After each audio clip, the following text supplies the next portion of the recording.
Gravação iniciada então, meus irmãos, e o tema de leitura se chama Nem tão bons, nem tão ruins. Não somos tão ruins quanto pensam que somos, porém, nem tão bons quanto imaginamos ser. Não somos nem menos nem mais, somos o que simplesmente somos, iguais a tantas pessoas que lutam para serem melhores do que são.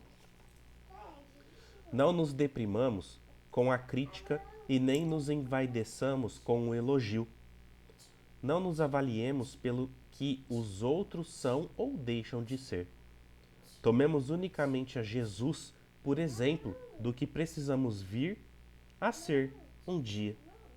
Em quase todos, certas virtudes compensam os vícios que ainda possuem. Lutemos para que nossa parte positiva supere a negativa, que ainda predomina. No exercício constante do bem é que nos fortaleceremos. Então, pessoal, nem tão bons, nem tão ruins. Somos o que somos.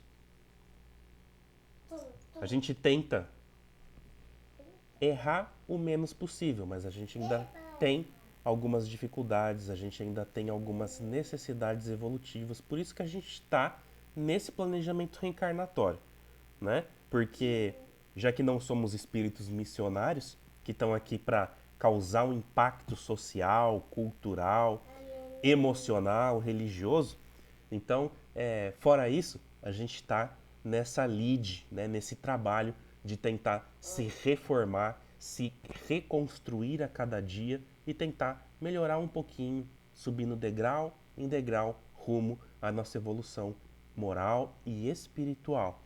Então, a gente vai tentando errar cada vez menos, só que parece que quando a gente erra, a gente fica mal.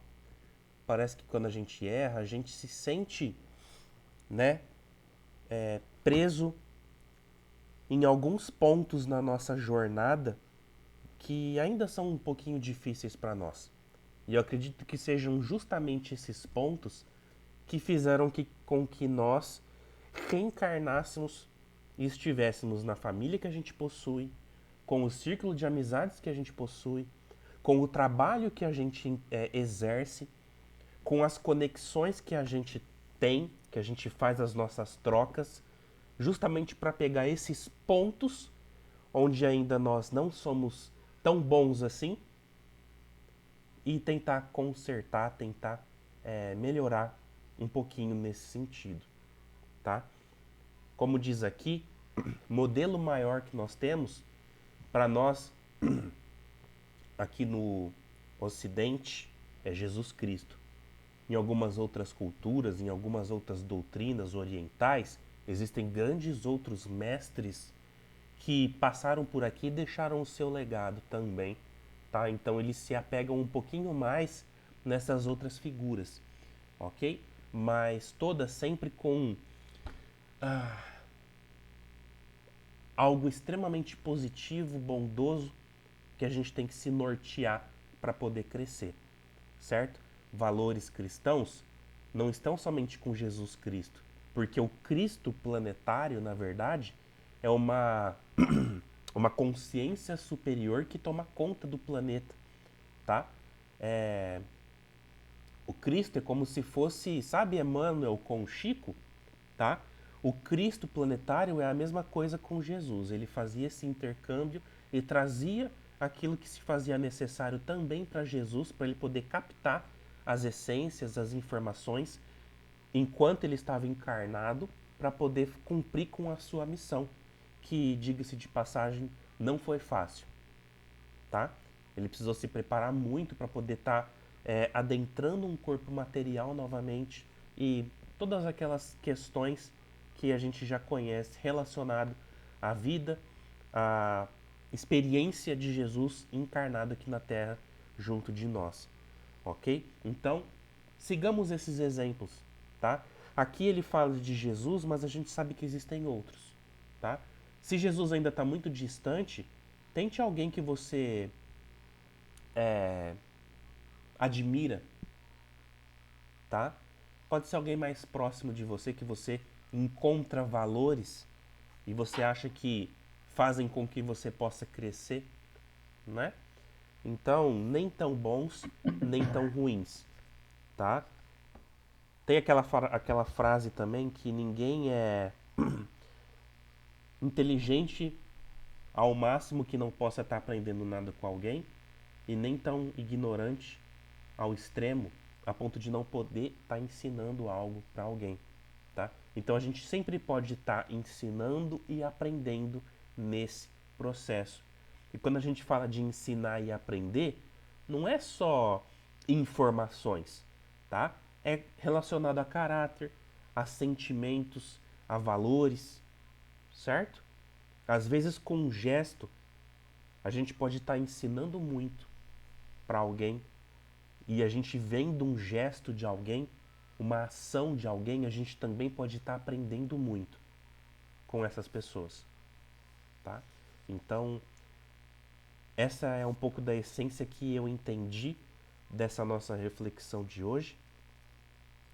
E uma outra coisa muito importante que está dizendo aqui é para a gente não se avaliar pelo que os outros são ou deixam de ser, ou que eles pensam ou deixam de pensar a nosso respeito, tá?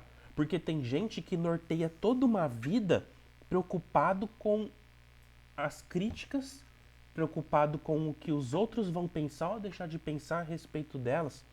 E às vezes a gente deixa de lado uma jornada linda, espiritualmente falando, porque alguém acha que isso não caberia para você, ou que você vai estar sendo, né, esquisitão ou esquisitona, que você vai estar desencaixado de um padrão social, e a gente deixa às vezes escapar uma reencarnação maravilhosa que foi preparada para você e que você estava sentindo dentro do seu coração por conta do que as pessoas pensam ou deixam de pensar, tá? Então não nos preocupemos com a crítica alheia, a não ser que elas sejam construtivas a ponto de te transformar em algum ponto que você de repente ainda não teve a oportunidade de estar olhando. Às vezes quem está olhando de fora tem visões diferentes, tá? Mas tudo vale a pena ser ponderado, tá? Eu acho que o equilíbrio é o caminho mais é, concreto que a gente pode estar trazendo para junto de nós. Irmão Gilberto? Ah, você citou agora há pouco sobre a situação, né, das vezes a gente pegar alguém como exemplo. Isso é de suma importância, porque a gente tem sempre alguma coisa da gente estar aprendendo com alguém. E claro que isso a gente também tem que se policiar nos nossas condutas, na nossa jornada, no sentido de estarmos buscando nos melhorarmos. Não ser perfeito. Ser perfeito, estamos um pouquinho que longe. Mas buscar continuar fazendo nos melhorarmos. Porque em alguns casos, tem algumas pessoas que pegam a gente como exemplo. E a gente, sem saber, sem nada, às vezes a pessoa vem e cita você como exemplo dela, ou que gosta da sua pessoa, de como você faz, de como você age. E nos dá um friozinho na barriga em alguns momentos. Eu já me peguei nessa situação. E por quê? A gente está fazendo o que a gente pode, o como a gente pode, mas procurando ser um pouquinho melhor. E a gente vê que tem pessoas que olham a gente, prestam atenção na gente. E pode ser nessas condições ela está utilizando a gente como espelho, como exemplo de vida. E isso, nós temos que fazer isso, né? A gente buscar essa melhora nossa constantemente. E nós somos responsáveis pelas nossas melhoras, pelas nossas condutas. Como eu disse no começo, nós não somos perfeitos, nós estamos longe. Mas o quanto mais você conseguir se melhorar, quanto mais você conseguir deixar o orgulho, o ódio, a raiva longe de você, você vai estar crescendo, você vai estar se melhorando, você vai estar se aperfeiçoando. cabe a nós nos esforçarmos e ir buscar, em primeiro lugar, para nós e, se for possível, sermos exemplo a outras pessoas. Tá certo? Gostaria só apenas de estar dividindo isso com vocês nessa noite, sobre o texto de hoje. Perfeito, irmão. E ainda, é, complementando o teu raciocínio, que foi muito bom, eu diria que é muito importante, como está dizendo aqui, ó, que nós não somos menos nem mais. Somos o que simplesmente somos, iguais a tantas pessoas que lutam para serem melhores do que são. Ou seja, tem hora que a gente fica pegando no pé das pessoas, principalmente daquelas que a gente ama, de repente para tentar mudar ou melhorar ou encaixar ou adequar alguma situação, tá? Mas a gente tem que entender que é uma construção, que nem sempre é fácil isso, tá? É a mesma coisa que você pegar uma pessoa que está tentando parar de beber ou que está tentando parar de fumar ou de usar algum entorpecente e falar para ela, ó, você precisa parar agora de fazer isso e esperar que a pessoa amanhã mude, tá? É uma construção. Às vezes a pessoa que está parando de fumar, ela não vai de repente fumar um maço inteiro de cigarro, mas ela vai fumar metade. E aí de repente na outra semana ela tá fumando 5, na outra 2, na outra um. De repente ele fica com aquele um durante um bom tempo, até conseguir se livrar de vez, tá? Relacionando isso a valores, a construção de sentimentos mais apurados, mais equilibrados, é a mesma coisa, tá? Não espere que uma pessoa colérica, não espere que uma pessoa insensível, não espere uma pessoa egoísta mudar de uma hora para outra. Isso demanda tempo, né? Então tenhamos também essa caridade de entender isso. Assim como a gente está tentando mudar algumas crenças limitantes, alguns paradigmas da nossa vida, e de repente a gente ainda não conseguiu, mas a gente está nesse processo, tá? Então sempre muita caridade conosco e com o próximo, ok? Muito importante isso. Depois a gente posta essa nossa reflexão aqui, tá, pessoal? Eu acho bacana essa reflexão porque ela nos dá uma ideia de que ninguém é santo, tá? E ninguém é tão ruim assim. Todo mundo tem essa capacidade de estar melhorando, tá? Quem diria há 2000 anos atrás que Emmanuel, que foi o mentor do Chico Xavier, seria um mentor espiritual lá na época de Jesus, enquanto ele mandava eliminar muitos cristãos a seu mandato, e depois ele se tornou o espírito que a gente conhece, né? Assim como muitos outros irmãos, tá? Então, isso nos mostra que todos nós alcançaremos o nível da bondade, do amor, da caridade. É muito bacana isso, né? Porque nos dá esperança e a certeza de que a gente vai chegar lá. De repente, não no ritmo que todos aqueles que a gente conhece chegam, mas cada um dentro do seu tempo, do seu ritmo aí, trabalhando nesse processo, ok? Muito bem, então, meus amigos, vamos lá. Deixa eu compartilhar aqui com vocês a minha janelinha.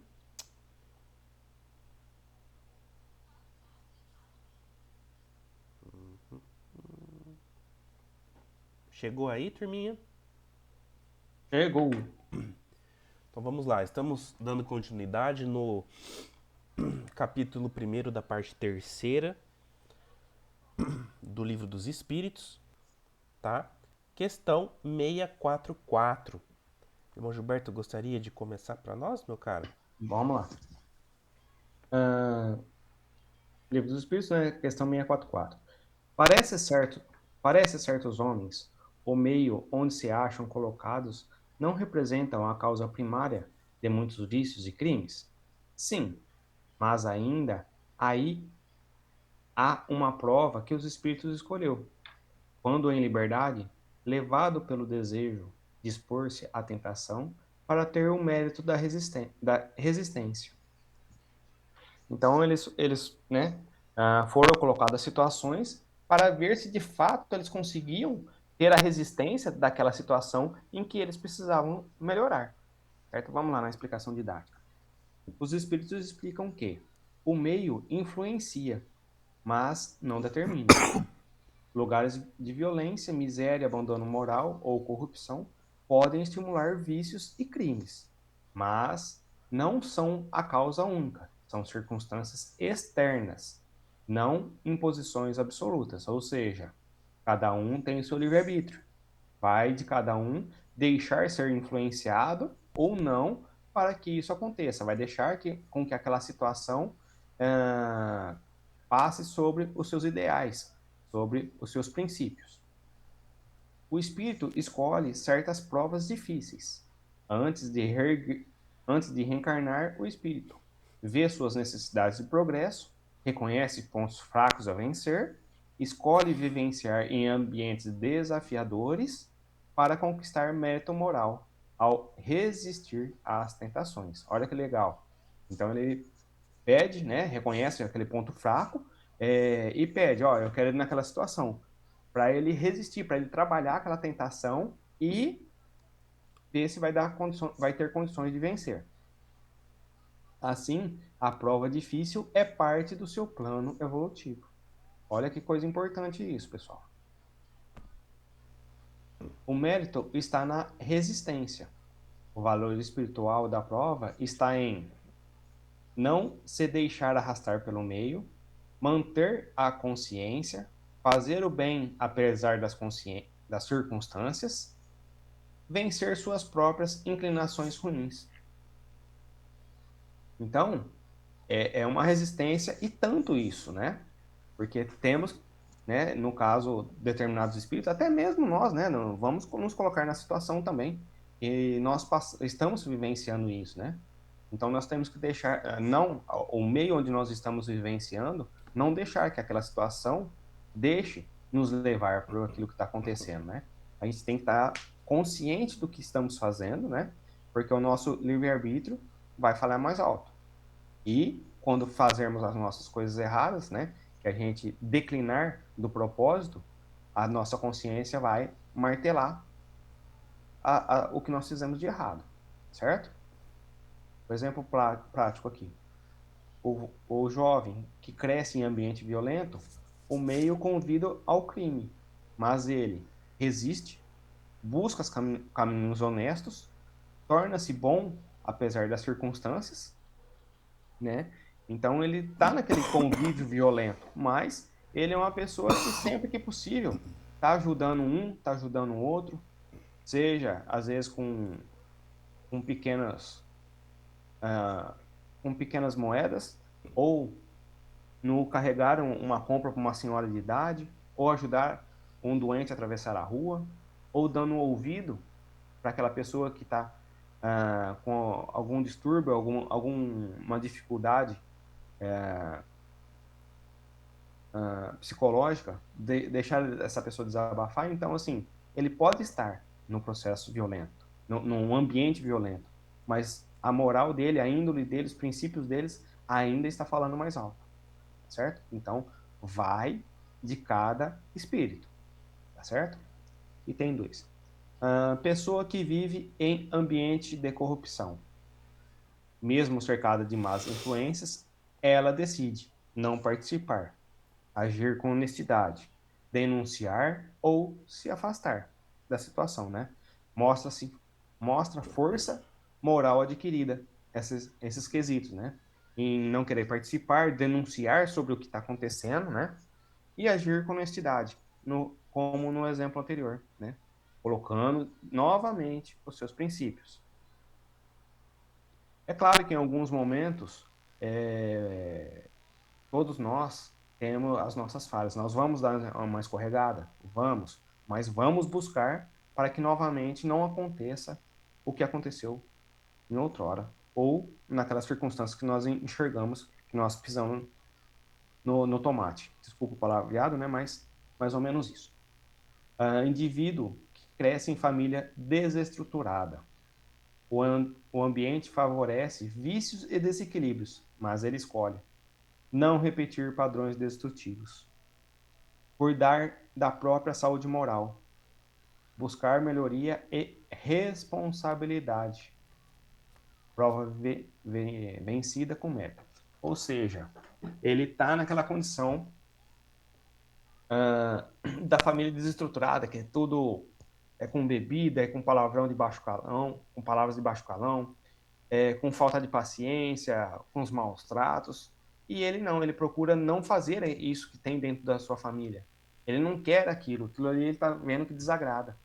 Então, ele busca coisas novas, procura ter responsabilidade nos seus atos, nas suas condutas e procurando não fazer o que os seus familiares estão fazendo. Item 4. Pessoa cercada por tentações materiais, mesmo exposta a facilidades para o erro, dinheiro fácil, poder, influências negativas, ela se mantém íntegra. Olha só, que sinal de progresso real. É esse. Tá certo, pessoal? Essência da questão. O meio pode influenciar o mal, mas o espírito escolhe por essas provas para vencê-las. Resistir à tentação do ambiente é justamente o mérito buscado na reencarnação. Ou seja, todos nós estamos nessas condições. Aí cabe ao nosso livre-arbítrio, né? E ver se nós vamos ter força, resignação, resiliência e persistência em estar batalhando, em melhorarmos em cada um desses itens aí que nós lemos. Certo, pessoal? Leandro?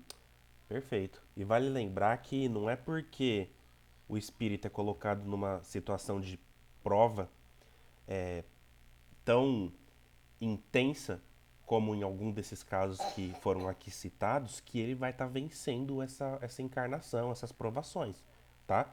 Muito pelo contrário, muitos irmãos e irmãs que participam de projetos reencarnatórios que exigem um grande esforço para resistir a determinadas situações, provações, etc., elas sucumbem, tá? Porque de fato não é fácil.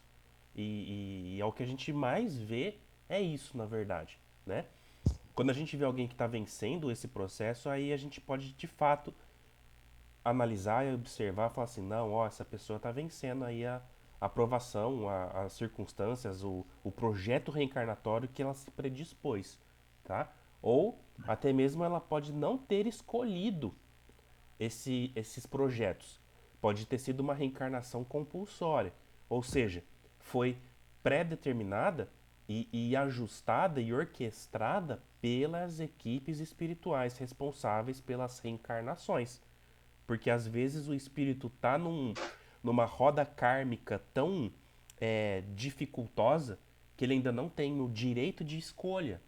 Então a espiritualidade precisa trabalhar no sentido de programar uma nova vinda para esse espírito, tá? E muitos dos irmãos e irmãs que se encontram em situações extremamente delicadas e complicadas, muitos deles infelizmente ainda não têm esse direito de escolha, tá? A espiritualidade que acaba tendo que trabalhar nesse sentido, certo?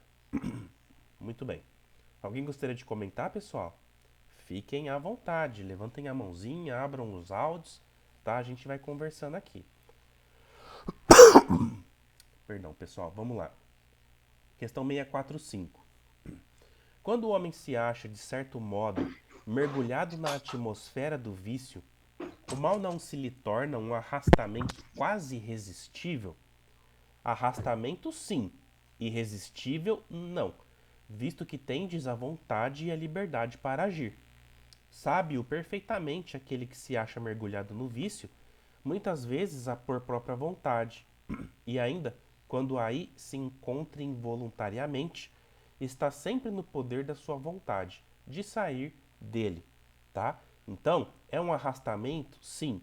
É irresistível? Não, tá? Explicação. Os espíritos explicam que o ambiente viciado faz pressão, mas não tira o livre-arbítrio, né?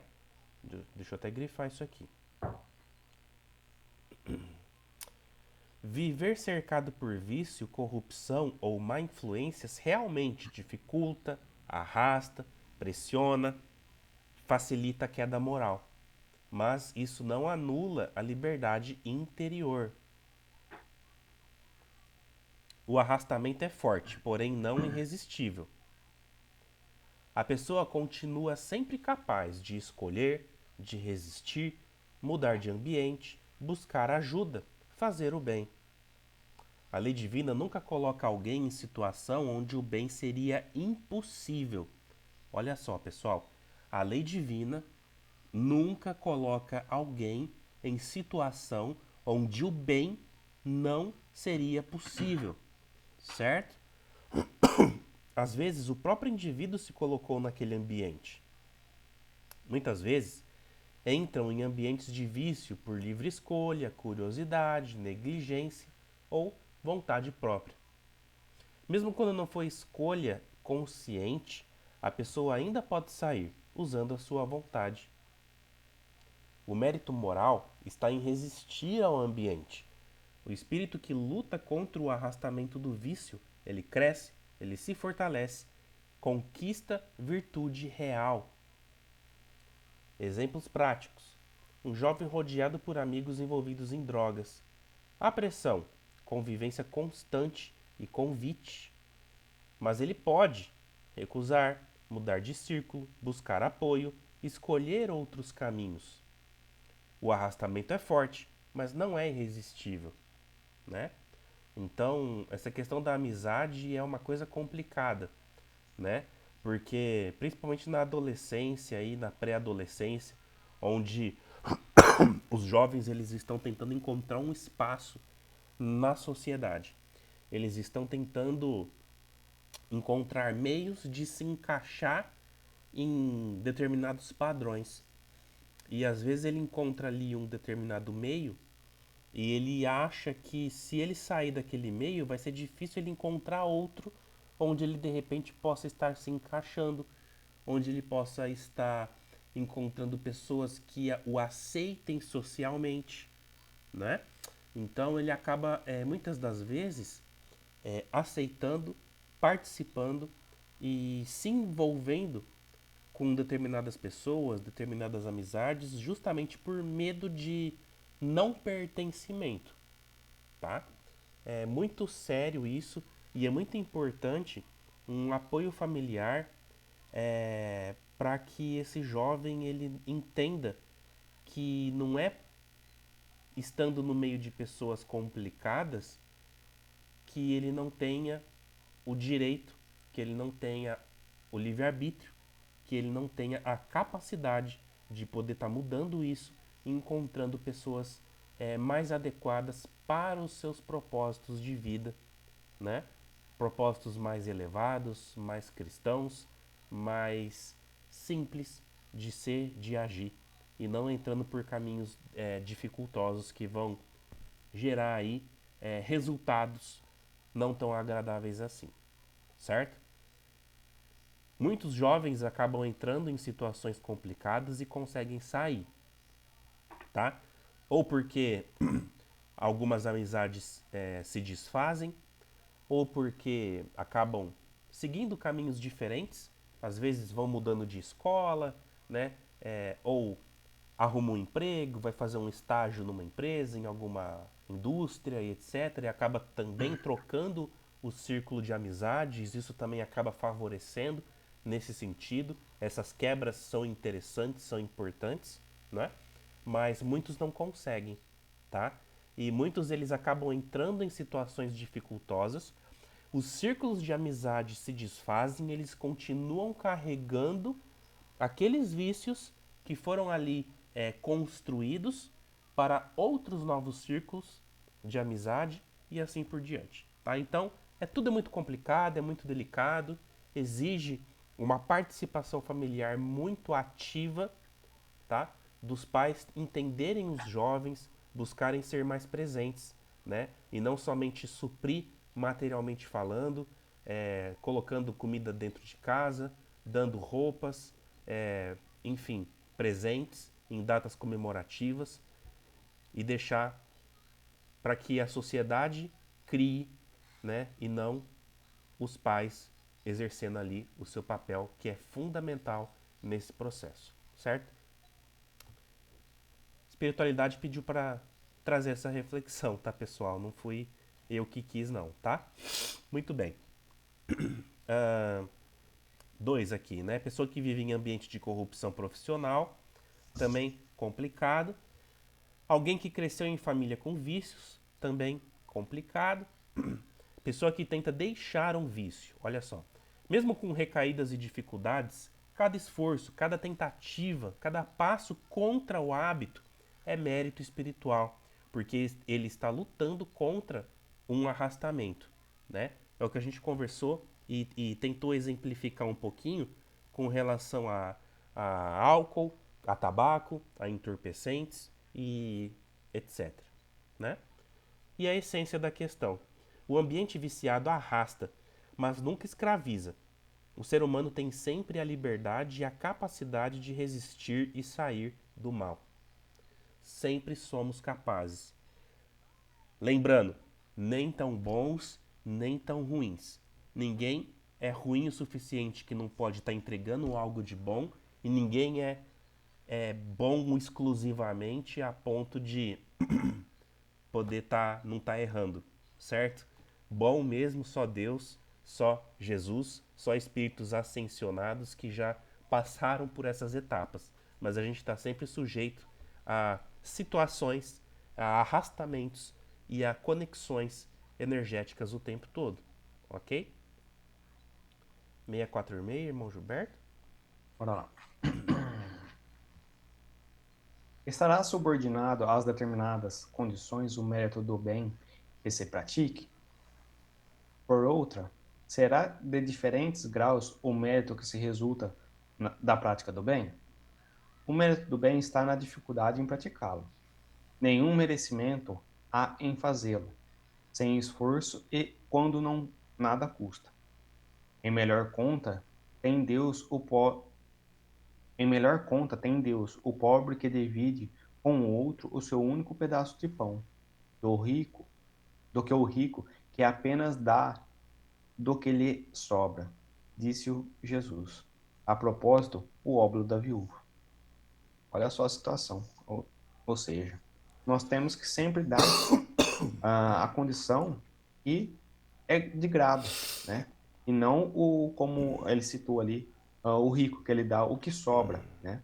Então, aquela senhorinha que foi lá e deu o último centavo que ela tinha, ou dividiu dos 10 centavos que ela tinha, ela deu 5 para outra pessoa, ficando somente com 5, que era muito pouco que ela tinha, ela ficou menos ainda, mas ela deu de coração.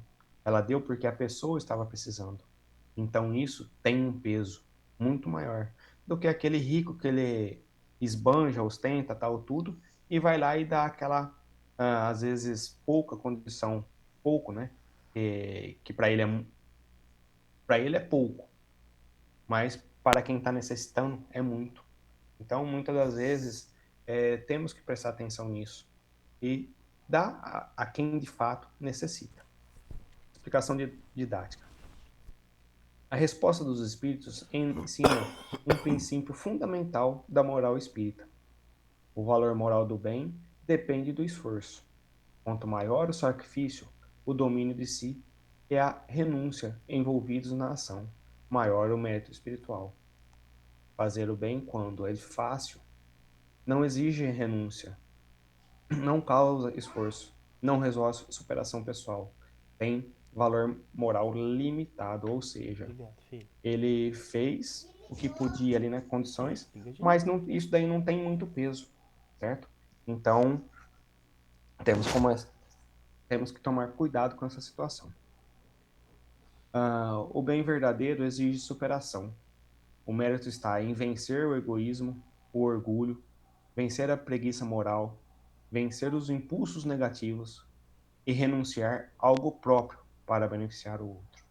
Então, ou seja, nós temos que vencer esses itens, né, para a gente ter mérito no que nós estamos fazendo. Jesus explica com o óbolo da viúva, a viúva pobre que dá as 2 pequenas moedas ao templo, deu mais que os ricos. Por quê? Deu com dificuldade, deu com amor e deu do que lhe faltava. Ou seja, ela ia ficar faltando, às vezes, para comprar um pão ou até mesmo para levar o sustento para sua família. Então, assim, esse é o verdadeiro mérito que a pessoa deve fazer, deve ter consigo, né?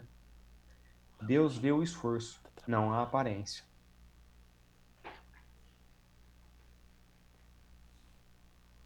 O valor moral está na intenção, no esforço, no sacrifício pessoal, na qualidade do bem, e não na aparência externa, na quantidade material e na exibição da caridade. Ou seja, o que é de importante, o que Deus realmente vê e presta atenção e vai colocar na balança do nosso juízo final é a nossa intenção do que nós fizemos para com quem estava precisando, né? O quanto de esforço nós fizemos para poder ajudar aquele semelhante. Qual que foi esse sacrifício? Como que foi? Foi penoso? Não foi? Eu tive que trabalhar muito para ganhar aquele sustento, para poder ajudar aquela pessoa, né? Ou não, né? Porque a aparência externa, eu posso ter uma aparência bela, posso estar no meio da sociedade aparentando ser alguma coisa, aparentando ter alguma coisa, né? E mostrando para a sociedade que eu faço caridade. Ó, pessoal, ó, eu tô dando essa doação para quem está precisando ali. Eu tô dando tantos mil reais, tô dando uma casa, tô dando um carro pro Joãozinho da esquina, um exemplo, né? Tô fazendo propaganda do que eu estou fazendo. Isso de nada vale, porque isso daí vai ser também colocado, porque esses aplausos que a pessoa está recebendo, né, pela essa demonstração de caridade que ela está fazendo, ele já está recebendo ah, ele já está recebendo o que Deus poderia estar proporcionando a ele se ele fizesse de forma oculta, sem demonstrar para ninguém o que ele está fazendo. Isso é o mais importante. Exemplo prático. A pessoa que ajuda mesmo cansada. Ou seja, eu tive um dia trabalhoso, um dia dificultoso, o meu dia não foi satisfatório no trabalho, tive algumas pressões, de cunho moral, ou até mesmo de serviço pesado, né? E chegando em casa, ou no decorrer para casa, alguém estava precisando. Eu parei ali, mesmo cansado, mesmo sem condições, parei ali para conversar, para ajudar, para levantar a moto que caiu do semelhante. Enfim, isso nós temos que fazer, deveríamos fazer, né? É um grande mérito, né? Para que Jesus veja e consiga colocar isso na balança também. Quem doa pouco, mas doa do que precisa. Um pobre que doa uma pequena quantia, mas com sacrifício. Tem mais mérito do que o rico que dá grandes quantias, sem sentir falta. Valor moral baseado na renúncia. Quem perdoa mesmo sentindo mágoa, o perdão não foi fácil, exigiu luta interna. Isso tem grande mérito espiritual, porque o ser que perdoou, ele teve que renunciar, ele teve que abster, ele teve que abaixar muito a guarda para ele poder aceitar, né, a condição do semelhante dele. Então, isso tem um mérito espiritual considerável. Quem domina a vontade de responder com agressão, mesmo com raiva, escolhe a paciência. Determinada situação em que você está passando no seu dia a dia, a pessoa com aspereza, com indelicadeza, com forma grosseira, te responde, ou te ataca, ou te ofende, e você, ao invés de você atacá-lo da mesma condição com que ele fez com você, você abaixa a cabeça, você ouve, você de uma forma serena e paciente, você fica quieto ou responde de uma condição singela, e que amanhã, ou depois, na hora que ele for dormir, ele vai ver que ele fez uma grande humilhação, né? Ou vai ver o que realmente ele fez. E vai depois pesar muito na moral dele, na consciência dele. Quem oferece tempo, não apenas recursos. Como eu disse anteriormente, né, pessoal? Às vezes a gente para ouvir uma pessoa, né? Às vezes, mesmo nos dias corridos, né, que a gente vem enfrentando, a gente para ouvir um semelhante, um amigo, uma amiga, e a gente dá o ouvido, né? A gente perde um tempinho, apenas essa pessoa, a gente não sabe o que ela está precisando. Então a gente senta, deixa essa pessoa desabafar. Se a gente tiver alguma condição de ajudar com algumas palavras, vamos fazer. Mas se nós não tivermos condições, apenas ouçamos, porque isso também vai ajudar muito essa pessoa a colocar tudo para fora, o que ela está sentindo. Ou seja, né, a doação de si mesmo com esforço emocional vale muito mais que uma ajuda sem envolvimento. Quem faz o bem sem segredo, sem buscar elogio ou reconhecimento, que é aquela situação que eu falei, quando você faz as coisas ao semelhante de forma oculta. Vai lá, faz o seu papel, não precisa ficar fazendo propaganda, né, do que você fez, do que você deixou de fazer, querendo méritos, né, querendo recompensas, aplausos, e isso não tem valia nenhuma. Pelo contrário, né, demonstra pureza de intenção, ato meritório, alto, ah, né, no caso, quando você busca os aplausos, você tem um baixo mérito moral. No caso, quando você busca. Quando você faz sem reconhecimento de forma oculta, esse alto é alto o mérito moral. E aí a essência da questão. O mérito do bem está no esforço e na renúncia envolvidos em praticá-lo. Quanto mais difícil for o bem, maior o valor espiritual da ação. Ou seja, quanto mais dificuldade nós enfrentarmos para vencermos ou para ajudarmos o nosso semelhante, maior será o valor espiritual da nossa ação. Leandro? Perfeito, irmão. Alguém gostaria, pessoal, de comentar sobre essa questão? Então, sempre procurar praticar o bem, sempre buscar essa essa construção de valores, sempre sem ter uma segunda intenção, né? Isso é muito importante. Infelizmente, no mundo que a gente vive, a gente percebe algumas coisas que acontecem que vêm com uma roupagem positiva, mas que tem por trás um caráter diferente, tá? Então, sempre tomar muito cuidado com isso. E, bom, enfim, vamos lá. Senão a gente vai refletindo aqui e estende demais. Questão 647. Olê, Oi, vamos lá. você não gostaria de dar essa reflexão? Porque aí nós vamos entrar na divisão da lei natural, e aí a gente provavelmente vai ler uma questãozinha só. Aí você não queria refletir um pouquinho, que aí a gente encerraria já a nossa aulinha. O que você acha? Na verdade tem mais duas, né? Pra gente fazer aqui. Então bora lá, então. Vamos. É verdade, isso. É, Vamos lá. aí a gente finaliza. Vamos lá então, meus amigos. 647. 647.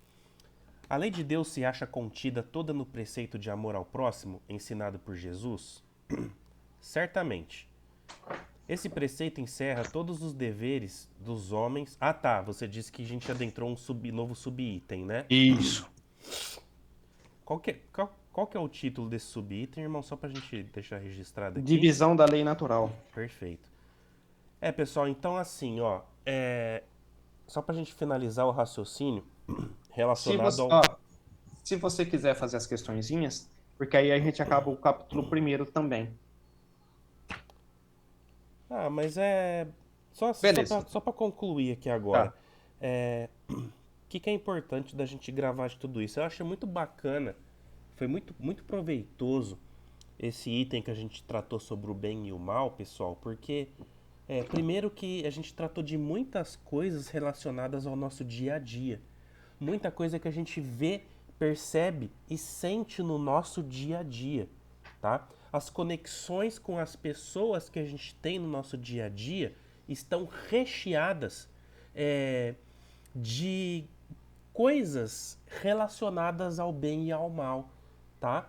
E também vem muito de encontro com a nossa reflexão de hoje, que fala de nós não sermos tão bons assim e nem tão ruins assim, né? Que a gente é um conglomerado, a gente é um conjunto de erros e acertos constantes, né?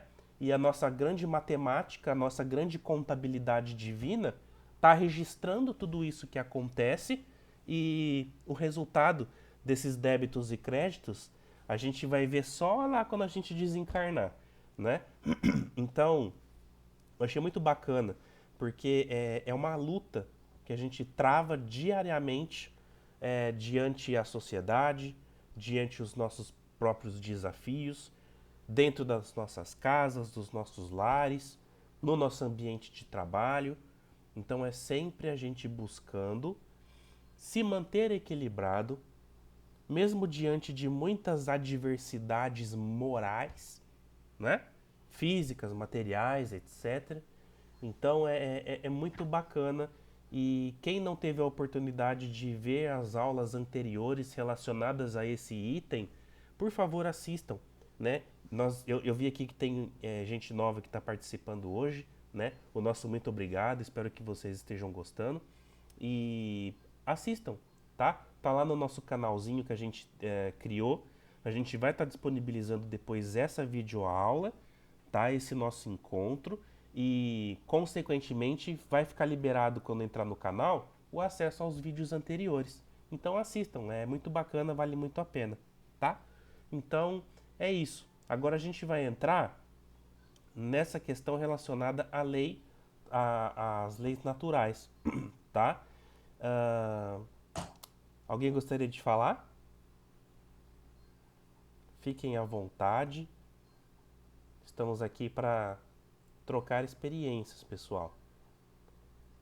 A gente sabe que quando a gente fala de bem, de mal, né, de valores, ao mesmo tempo que é tudo subjetivo, porque não é palpável, né, é sentido, também está muito próximo do nosso dia a dia. Então, com certeza, todo mundo tem alguma coisa para estar agregando. E quem quiser, por favor, fique à vontade, tá? Ninguém? Então, vamos dando continuidade. Questão 647, então, agora, pessoal. Novamente. A lei de Deus se acha contida toda no preceito de amor ao próximo ensinado por Jesus? Certamente, tá? Esse preceito encerra todos os deveres dos homens uns para com os outros. Cumpre, porém, se lhes mostre a aplicação que comporta. Do contrário, deixarão de cumpri-lo, como fazem presentemente. Ademais, a lei natural abrange todas as circunstâncias da vida e esse preceito compreende só uma parte da lei. Aos homens são necessárias regras precisas. Os preceitos gerais e muito vagos deixam grande número de portas abertas à interpretação, tá? Então, na sua essência, o amar a Deus sobre todas as coisas, amar ao próximo como a ti mesmo, encerra tudo que a gente precisa saber e entender sobre o amor e o respeito, né? Sobre as leis divinas universais. Mas a gente precisa, enquanto seres imperfeitos, de regras, de doutrinações ou de doutrinas que nos guiem pelos caminhos mais corretos até a gente chegar no entendimento real dessa essência que a gente está tratando aqui, tá? Enquanto a gente ainda não consegue ser simples, a gente tem que passar pelo complicado, tá? Mais ou menos isso aí. Resposta dos Espíritos explica 4 pontos essenciais. Primeiro, O amor ao próximo é o núcleo central da lei moral. Jesus sintetizou a lei moral divina nesse princípio, porque ele carrega em si todos os deveres sociais do homem: respeito, bondade, solidariedade, perdão, justiça e caridade. Amar o próximo é a base de todos os relacionamentos humanos. Mas o amor ao próximo é apenas uma parte da lei de Deus. A lei natural é muito mais ampla. Ela também inclui, e é o que a gente vai tratar aqui na sequência dos nossos estudos, pessoal. Lei de adoração, lei de trabalho, de reprodução, de conservação, de sociedade, de progresso, de igualdade, liberdade, de justiça, amor e caridade e perfeição moral. Tá? Então essas são as 10 leis divinas segundo a doutrina espírita. Tá? Em algum momento a gente já trouxe um resuminho de cada uma dessas leis. Depois eu vou estar repassando isso aqui para vocês, certo? Mas a gente vai tratar no detalhe cada uma delas, certo? O preceito de Jesus orienta a relação com o outro, mas não abrange a totalidade da lei divina. É como eu disse, enquanto a gente não consegue ser simples, a gente tem que passar pelo complicado, certo? As pessoas precisam de explicações claras.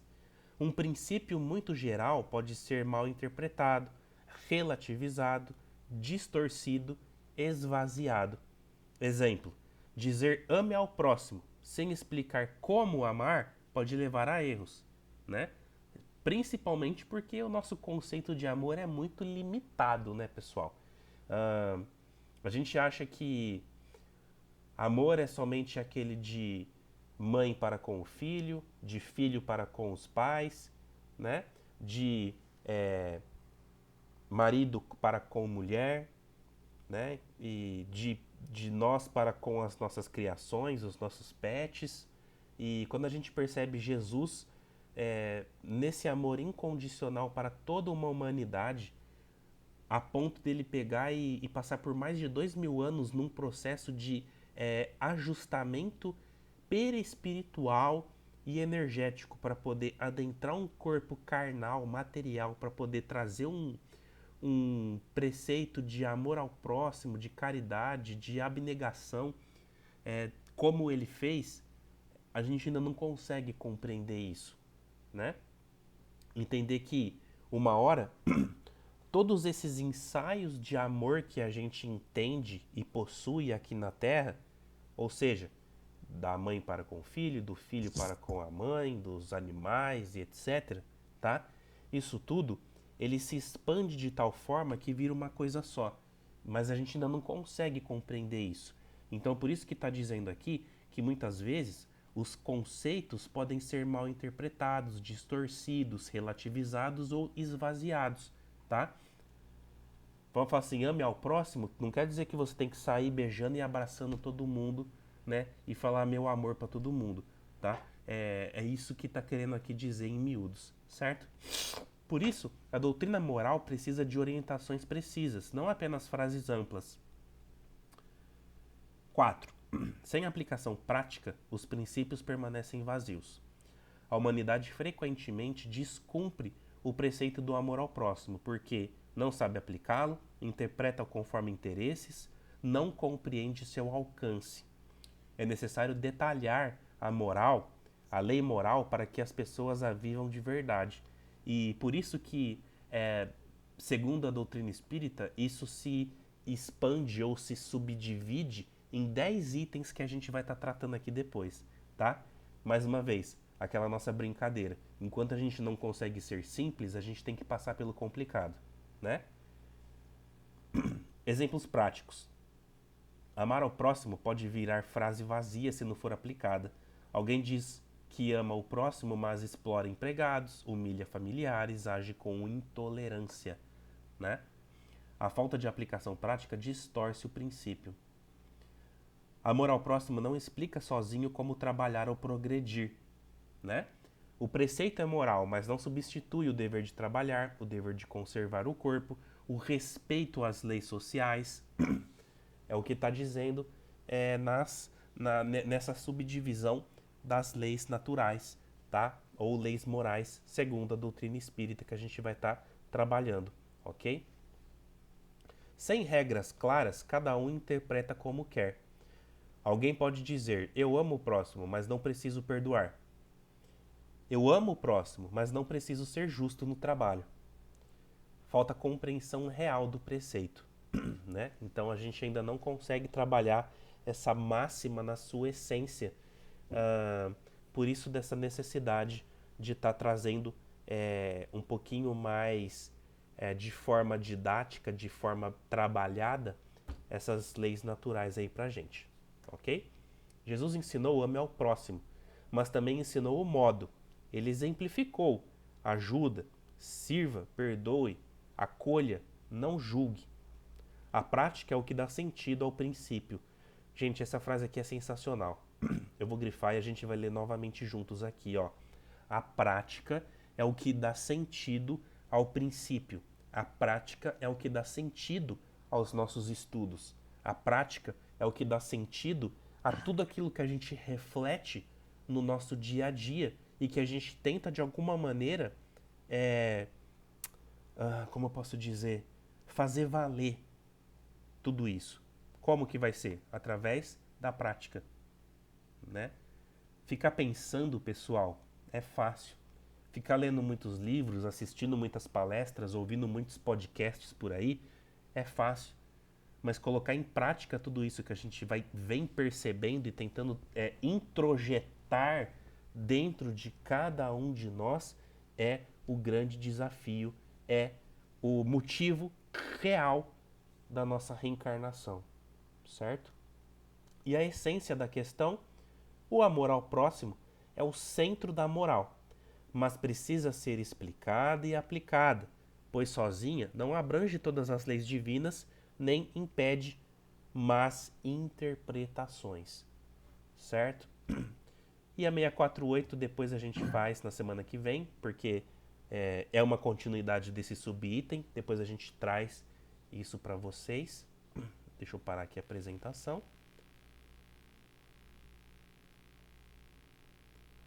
Deixa eu voltar aqui o meu vídeo.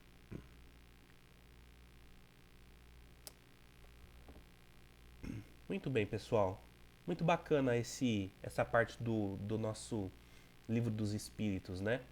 E é legal porque a gente percebe que o Evangelho segundo o Espiritismo ele vem muito de encontro com as demais obras básicas, né? O Céu e o Inferno. Quem já leu o Céu e o Inferno aqui, pessoal? É muito interessante, tá? Quem ainda não teve a oportunidade, lembrando que são 5 as obras básicas kardecistas, né? Evangelho segundo o Espiritismo, Livro dos Espíritos, Livro dos Médiuns, Obras Póstumas e Livro dos Espíritos, Livro dos Médiuns, Evangelho, Céu e Inferno e Gênese. Isso. É que tem Obras Póstumas que é um complemento. Obrigado, pessoal. Tá vendo? O pessoal tá craque aí, ó. Céu e Inferno, turma, são relatos que foram colhidos, assim como foi feito na codificação do Livro dos Espíritos, onde equipes de médiums foram colhendo respostas de acordo com as mesmas perguntas que eram feitas em vários grupos distintos, e depois Kardec foi codificando isso, foi trazendo para respostas em comum e assim montando a codificação do Livro dos Espíritos. Para o Céu e o Inferno funcionou da mesma forma. Só que o que aconteceu? Eles foram pegando relatos de espíritos que se encontravam na espiritualidade e como eles estavam vivendo, como eles estavam enxergando aquela nova realidade espiritual depois da vida terrena, tá? Então é separado por blocos, tá? Tem o bloco que a gente chamaria de céu, onde são relatos de espíritos que falam que estão em mundos felizes, em mundos onde os seus sentimentos eles estão mais apurados, mais melhorados, que eles têm felicidade, que eles têm alegria, que eles conseguem gozar de experiências extremamente positivas. E o bloco do inferno são dos espíritos sofredores, espíritos que estão passando pelos umbrais, que estão em dificuldade, etc. Tá? Então, é, é muito, muito interessante. Tá? Vem muito de encontro com essa questão do bem e do mal que a gente está aqui conversando. Certo? Da minha parte, eu creio que seja isso. O Gilberto gostaria de complementar. Não, Leandro, eu acho que você falou de uma maneira abrangente aí e conseguiu explicar bem aí sobre as obras básicas e acho que podemos dar continuidade. Alguém gostaria, pessoal, de falar? Fiquem à vontade, a gente começou uns minutinhos depois, a gente ainda pode dar uma estendidinha aí para vocês, se alguém tiver tempo. Espero de coração que tenha chegado em vossas mentes, que tenha ressoado de alguma forma em vossas almas. Tudo isso que a gente conversou aqui, pessoal, e que a gente, como trazido no nosso material, que a gente coloque em prática tudo isso que a gente conversou, né? Que foi lá o finalzinho, né? Que a gente conversou, que enfatizou bem que a prática é o que dá sentido ao princípio. Então a prática é o que está dando sentido, é o que tem que dar sentido a esses nossos encontros, tá? E eu espero de coração que isso tudo esteja ressoando em vossas almas, em vossos espíritos, e que a gente tente, de alguma maneira, colocar tudo isso em prática, né? De coração mesmo, tá? A nossa maior felicidade é poder estar compartilhando desses momentos, desses minutos com vocês e encontrar todos bem quando a gente sai desses nossos encontros, dessas nossas reuniões, tá? Nem tão bons, nem tão maus, né? Sempre nessa luta, não desanimemos quando a gente não conseguir alcançar determinados objetivos morais, materiais, etc. Tá bom? Porque a vida é feita disso. A vida é feita de tentativas, a vida é feita de trocas, a vida é feita de experiências, né? E às vezes é a experiência do erro, da derrota, é a que você estava precisando naquele momento. E não ter, de repente, uma vitória que você queria. Porque aquilo te construiu para te fazer dar um salto a mais em algo grandioso que está por vir aí para a sua vida. Certo? Amigos, então é isso, tá? Vamos fazer a oração da nossa Mãe Maria Santíssima para a gente encerrar essa nossa noite de estudos, né? Então eu convido a todos para que nós fechemos os nossos olhos em mais uma oportunidade e agradecendo a Deus, ao Mestre Jesus, Mãe Maria Santíssima e todos os irmãos e irmãs da espiritualidade amiga que não medem esforços para que nós possamos ficar bem, para que a gente possa estar equilibrados, para que a gente possa ter força, ter ânimo, ter energia para continuar lutando, vencendo, aprendendo com cada novo desafio que surge em nossa jornada. Que possamos aprender a ter cada vez mais paciência, tolerância, indulgência, a capacidade de perdoar aqueles que ainda talvez não se encontram no nível de compreensão desejado ou que nós gostaríamos, mas que estão no seu tempo, assim como nós também estamos. Querida Mãe Maria Santíssima, rogamos nesse momento para que o seu manto sagrado nos cubra com o seu amor incondicional. E assim fazemos então a prece que nos foi ensinada. Ave Maria, cheia de graças, o Senhor é convosco. Bendita sois vós entre as mulheres, e bendito é o fruto do vosso ventre, Jesus. Santa Maria, Mãe de Deus, rogai por nós, pecadores, agora e na hora de nossa morte. Amém. Graças a Deus, que assim seja. Damos então por encerrado, queridos irmãos e irmãs, os estudos dessa noite. Mais uma vez, nosso muito obrigado e até quarta que vem, se assim Deus nos permitir. Muito obrigado mais uma vez. Pessoal, fiquem com Deus. Até a próxima aula.